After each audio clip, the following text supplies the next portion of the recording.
তাহলে আজকে আমাদের কাজ হলো কি তথ্য নেওয়া, তথ্য প্রকাশ। আপনি একটা ডিলারের সামনে যায় কয়েন যে আমি চাল কিনছি।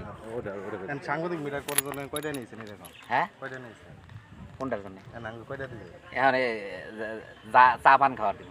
এটা আঙ্গুর কি জন দিবেন? হ্যাঁ, কি জন্য দিবেন? আপনারা আসছেন কষ্ট করে, আমি যেই আসুক তাদেরই আমি আমরা সব জায়গায় যাই কষ্ট করে, তাহলে কষ্ট করে না, সবারই আমি 500 নিচে আমি কেউ দিই না। কি জন্য দেন? আমি আসে একটা সম্মান খাতিরে, এটা সম্মান খাতিরে, একটু আপনি করে একটু আপ্যায়ন করার জন্য ইনো তো আপনার ইনকাম নাই, তাহলে কোনকে আমার ইনকাম যাই আছে। আপনারা সব জায়গায় ইনকাম খুঁজলে চলবে। আমি দলের পাশে হাজার হাজার টাকা খরচ করতে, এই নির্বাচনের সময় আমি 50,000 টাকা খরচ করছি। কার পেছনে? মামুন ভাইয়ের সাথে 50,000 টাকা আমি খরচ করছি।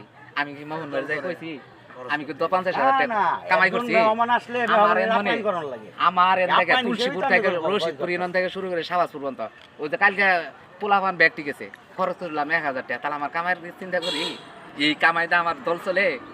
রিয়েডেশন পাইলাম পরশু দিন, আমি দৌড় করি আমার সিরাজ মন্ত্রী আমাদের বাড়ি আমাদের বাইরে বাড়িতে ভাষণ দিছে। সে তোহানোর কালাম থেকে আমরা বড় জন্মগত বিএনপি, এটার জন্য আমরা লাঞ্ছিত হয়েছি, জেলও খাচ্ছি। যে এগুলো কইতাছেন, এগুলো কি ভাইবে চিন্তা কইতাছেন আপনি? আমি ভাইবে চিন্তাই কইছি, আপনি একটা প্রমাণ দেন যে আমরা আওয়ামী লীগের সাথে কোনো সাজিশ আছে বা ই আছে। আমরা জন্মগত ভাবে বিএনপি, আমরা বহুত কোণঠাসা হয়েছি। না, আমার প্রশ্নটা হলো সাংবাদিক মিট আপ করার কারণ কি? সাংবাদিক পিক আপ করি না আমি এটা যদি আপনি অন্যভাবে নেন তাহলে অন্যভাবে যাইব। আমি আপনারা আসলে পরে একটা মেহমান, আপনি সাংবাদিক নেন, অন্য একটা মানুষও যদি আমার ওইখানে আসলেই 500 দিয়ে দেন, 500 দিয়ে দেয় না, তারে আপ্যায়ন করার চেষ্টা করি,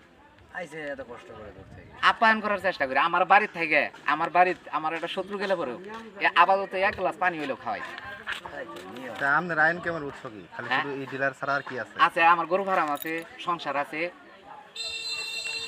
বিদেশ থেকে আইছি 22 বছর। তাহলে ঠিক আছে, আজকে আমার বাজারে বাসা আছে, বাসা ভাড়া তো প্রায় 15,000 মাসে। আমরা আপনার কাছে কি আমরা টাকা চাইছি না? তাহলে ঠিক আছে, এই বলতে কোনো কথা নেই। ঠিক আছে, আমি সম্মান করলাম, যদি কই না আমরা আমগরে কেন আপনি সম্মান করবেন? না না, মেহমান হিসেবে আপনি করে চা পান খাওয়ার জন্য আপ্যায়ন কোনো করতেছেন। দোকান নাই, যদি দোকান থাকতো বা একটা স্টল থাকতো ই থাকতো, আমরা করে খাওয়ার একটা চা পানি নাস্তার একটা ব্যবস্থা করতাম। এতটুকুই, যেহেতু আমার ওখানে আপনি কষ্ট করে আসছে, আপনি না এই অনুসারে আসলে বড় আমি ই করি ওরে একটু এই অনুসারও আসছিল, তাও কইছি ম্যাডাম আপনি একটু চা নাস্তা করাম। ও না না না, আপনি বিষ দিয়ে আসুন, সমস্যা নাই। পুরো তারপরে কিছু খরচ দিতেছেন? না, খরচ দেন বুঝতে, মিথ্যা কথা কমকে। আজ চা পানের ব্যবস্থা ম্যাডাম করা হেলাম না, আমি দুঃখিত, একটু চা পান খাই গেলে কয় না না না, আরেক সময় আসে খামুনি, আপনি কাজ আপনি করেন। তাহলে তো আর কিছু করার। ঠিক আছে, ঠিক আছে। তাহলে এই ম্যাডাম কি কইতে পারবো যে আমার চা পান খাওয়ার জন্য